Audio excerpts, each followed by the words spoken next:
Good morning and welcome back, ladies, gents and Pikachus, to another analysis and breakdown of the Quran of the Muslims. We are back once again to break this thing down verse by verse into factual logical statements in English so we can understand who or what is Allah, what does he mean by this book, and more importantly for us non-believers, how does this affect us in our lives in the world today. So, as I always do before I start, I'm going to warn you now, if you want to argue with any of the statements I'm about to make or have previously said, please first buy and read one of these. After having done so, you will recognise everything I'm about to say now in my notes is 100% true and factual of the words of Allah himself and what Muslims believe today. So, if you've been keeping up with the series and you watched the last few, you'll remember that Allah was reeling off various threats and punishments he was going to inflict upon his apostate Muslims and the missionary Christians who are attracting them from his enslavement. Then he was whinging about the troops and the missionaries being there as he felt somewhat threatened, and his insecurity about this was laid absolutely bare. So with that in mind, let's carry on where we left off. 105. Be not as the disreputable pagan, who did choose to ignore Allah's holy signs, as to fall divided unto themselves. They run towards their own painful demise. End of verse. Oh, I can tell this one's going to be a good one. I got a little shiver down my spine there from Allah's pointy aggressiveness. So, breaking that down, Allah is telling his Muslims how they are going to be viewed once they've run away to join the Christians, provided they're not there to do the spying and the stealing and the killing. If they're actually genuinely thinking about going over to be a Christian, flipping well don't. That's what he's saying. So be not as the disreputable pagan is saying, don't be like them, they're scum. Don't be like the Christians, they're disreputable, they're rude, they're sneaky, they're dishonest, and they will stab you right in the back. Don't be like them, O Muslims. That's what he's saying. Then he goes on to say, who did choose to ignore Allah's holy signs. So once again, he's referencing these holy signs, which presumably all Muslims have to have seen, or they're naughty, bad and evil, but no one's actually seen. Now he's saying the Christians have actually seen them, but they're just denying it. You know, they're tricking him because they're stupid and evil. Although we know at the beginning he said they haven't seen them, and that's why they're stupid and evil. Then later on he said they have seen them, but they're denying it. That's why they're stupid and evil. Then he said they're blind and can't see them because he's mind controlling him and they're stupid and evil. But now he's back to the second one, saying they did definitely see them. They're definitely real, the holy signs, but these stupid, evil Christian pagans are just denying it to themselves. And the reason he's saying this to you, O Muslim, is to say don't be like them. Then he finishes off the verse by saying they run towards their own painful demise. We will kill them. That's what that means. This is Allah saying, Muslims, those guys are running away from Allah and running towards their own painful deaths at the hands of ye faithful Muslims who will chop off their heads and burn them in the evil fire. That's what this means.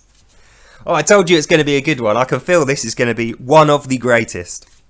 And we carry on. 106. On the day when faces both black and white are separated out, and them who did blaspheme and reject the faith of Islam and submit to falsity are upon the apostates. For shame, you are gravely punished. Tastes you Allah's ever fire, and your pain and grief is your portion. To fire and then to death in Allah's rage. End of verse. Oh, this is so great. So, breaking this down, I'm not entirely sure what he means by faces black and white are separated out, but it sounds very much like racism based on colour of skin. Now, let me just confer. Allah, are you there? Allah! Are you being racist in this verse? Because it sounds like you're saying black and white people should be segregated out so that you can punish one and reward the other based on their race. Is that what you're doing, Allah? He's gone strangely quiet. But anyway, we don't need him because, as he said, none shall understand thy writings, and we just have to go on his actual words, which are these. So when he says, on the day when faces both black and white are all separated out, I'm assuming he means the end times when all the white devils, you know, the Jews and Christians, are all dead, and his brown people are the only remaining humans on earth who have done the required slaughtering for his end times genocidal prophecy. And what's going to happen then? Those who did blaspheme and reject the faith of Islam and submit to falsity, you know, these evil Jews and Christians, They are going to be the apostates, and they will be gravely punished. That's what he's saying here. For shame, you are gravely punished, you evil white people. That's expressly what this means, if we're just going word for word. Now, I'm sure there'll be many a Muslim apologist or translating expert who will tell me that I have translated this incorrectly. But it's extremely clear, because the words both black and white are separated out, cannot be translated in any other way. As far as I'm concerned, that is Allah's gospel. So he's going to separate us out, then he's going to punish all the white people. They're going to be gravely punished for their shame of not being brown and Muslim. And they're going to taste Allah's ever fire, and their pain and grief will be their portion. So Allah is literally saying anyone who is not a brown Muslim is going to be punished with grave tortures after being burnt to fire and then suffer death in Allah's rage. That's explicitly what this means, and I don't think there's any way you could mistranslate that or misinterpret it in any other way. The only way you could improve this is if you took half of it out, which, funnily enough, is what the green one does. The English translation doesn't say any of that stuff. In fact, it says the opposite. It says, oh, white people are lovely. But if we go to the red one, the Arabic one, which is my main copy I'm translating from, that's the one that says, on the day when faces both black and white are separated out, and those who did blaspheme and reject the faith and submit to falsity will be gravely punished. Which means the white people, the Jews and Christians. So this is Allah's rage against white people. Allah's distinct racism. Think of that what you will. I tend to think this is Allah's true character. He is in fact very, very racist. And we carry on, 107. And those whose faces are not any white will dwell ye with Allah, and the others to be for their own destruction. End of verse. Well, he's pretty much nailed himself to the coffin there, hasn't he? So breaking this down, and those whose faces are not any white will dwell with Allah for their own destruction. So what he's saying here is, if you're not white, you will dwell with Allah. If you're not, and you have white in you at all, you will go to your own destruction in Allah's furious fire. And once again, it's a very simple, straightforward statement, unlike many of Allah's statements when he confuses the hell out of us on purpose. This is very clear. White people bad, burn in fire, punish evil and death. Brown people good, righteous, nice, pleasant, Muslim. That's what this means. 108. These be your holy signs, O ye Muslims. We rehearse them in submission, for Allah means no harm to ye, but his wrath be upon the others, they be evildoers. End of verse. Well, this is going really well, isn't it? So far we've had 3 in a row of really easy to understand statements. One kind of long but still pointed. And these could be summarised in 2 words. White man bad, brown man good. That's what he should have wrote, you know, because it's peasants we're talking to here who can't read and write. So the imams are preaching this. And the imams, being as they are Islamic and brown, are going to be lathering it on thick, saying, not only are these white devils, these Jews and Christians, evil, bad and sneaky, but they deserve death. They're practically asking for it. So let's get that jihad going. That's what this means. But anyway, let's carry on. He says, O ye Muslims, we rehearse them in submission. So what he means there, submission is Islam. So he means we rehearse the signs in the mosque, prostrating and praying to Allah, and those guys over there are for death because they're not worshipping enough, and plus they're not even brown, which is a huge crime according to Allah since this very verse. And I remind you, this has been taken out of the main copy which British people will know about, this one. So I advise you, O ye non-believers, if you want to know exactly what Allah is hiding from you and why they call us Islamophobes when we don't actually read it and prove it to ourselves, this red one is the racist Quran, i.e. the one they actually think is Allah's word. This one is the satanic corrupt one, which we get given so that we read it and think, oh, they're just peaceful. No, they're not peaceful. They're only peaceful if you're brown. If you're white, Jew or Christian, off with your head, you're dead. That's explicitly what this means. 109. Allah is owner of all thoughts and all things. His is the heaven and the earth, and all things he does know. He is the final journey's end for all ye men. End of verse. Oh, I was hoping for some more racist stuff there, but this sounds slightly less mad. It's still kind of crazy. So what he's saying here, if we break it down, Allah is the owner of all thoughts and things, i.e. don't even think about being nice to those white people now, O Muslims, or you yourself will be evil. Those guys are dead in the ground and you are going to go and have to kill them, O Muslims. That's what Allah's commanded you to do. Not only that, he is the owner of the heaven and earth and everything he does know. So he knows the ones that you like, and they're the ones you have to kill first to prove your allegiance to Allah's word. Otherwise, off the head, you're dead. And then he finishes the verse by saying, Allah is the final journey's end for all ye men.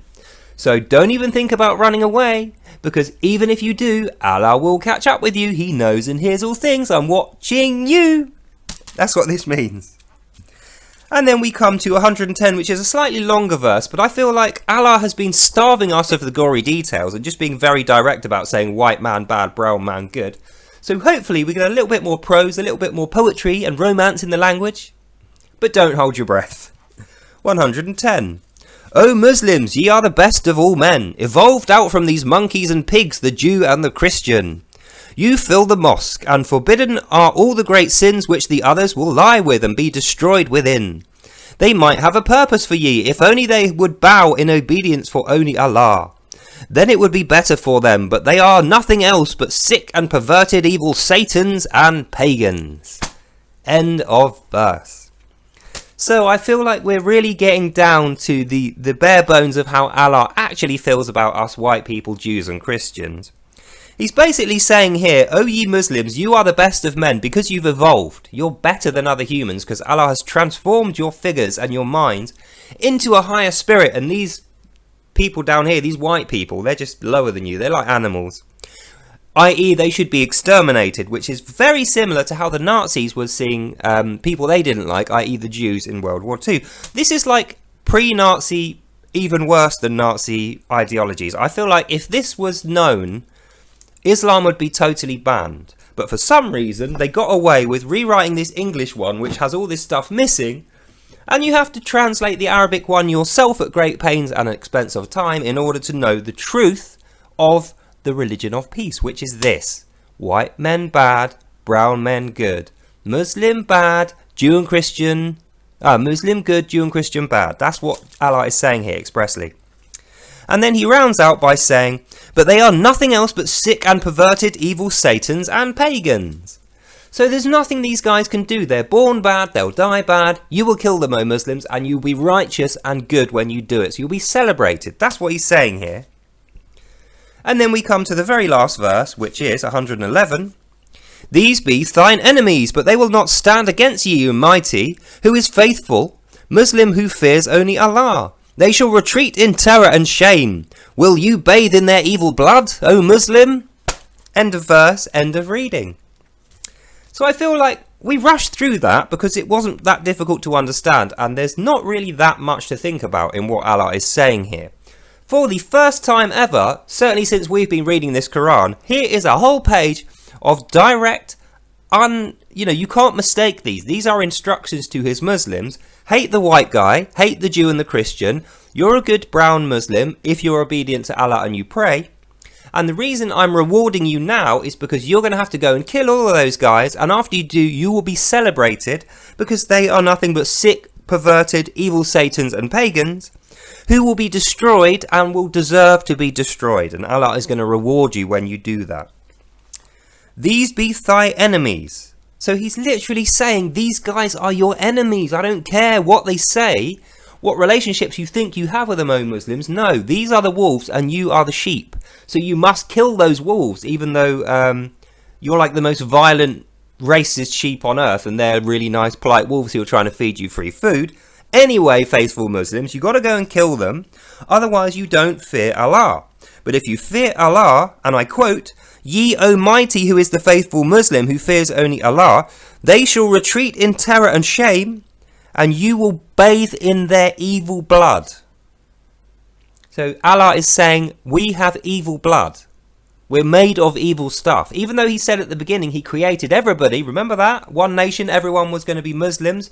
Then he gave us the Quran, but the Jews and Christians didn't want it. For some reason, they didn't want to be part of his little Islam cult. But regardless of that, they were born with evil blood anyway. So it wouldn't have mattered if they did accept the Quran. Because of their evil blood, Muslims will want to kill them in the name of Allah. And if they don't, off your head you're dead, you'll be one of those guys. End of reading. Well, I feel like we made record time there, but I mean, what is there to discuss? This is point by point Allah's racism on show for all to see. And not only that, it's the swindling, deceiving nature of Islam in the West. Because none of that stuff is in here. That whole thing was 2 sentences in here. It skipped over all of it. But this one, i.e. the one they actually read from, which is in Arabic, this had it all in absolute excruciating racist detail. And so now we know that is the reason they hate us. It's not because we behave in a way they don't like. It's not because we're sneaky or evil, or even because we didn't see Allah's holy signs. It's not even because we don't obey Allah. Even if we did all of that, saw the holy signs, and were obeying Allah perfectly, because our blood is evil, we must be killed for paradise to exist. So the end times genocidal prophecy rears its ugly head once again, and we know we're the guys who have to die to make their dream possible. Otherwise they don't get it, and Moses and Abraham don't get paradise, and that'll be their fault. And that's the end of this video. There's not really much more to say about that. Allah's racist, Islam is racist, and any Muslim who is a good Muslim who observes this is therefore an evil racist. And that's the end of this video. So I hope you learnt something and you enjoyed that, although I'm not sure I did. But anyway, that's the end. God bless, and I'll see you lovely beautiful people in the next one. Bye now. Oh yeah, they're Muslims, but they don't really believe it. They're modern cultural Muslims.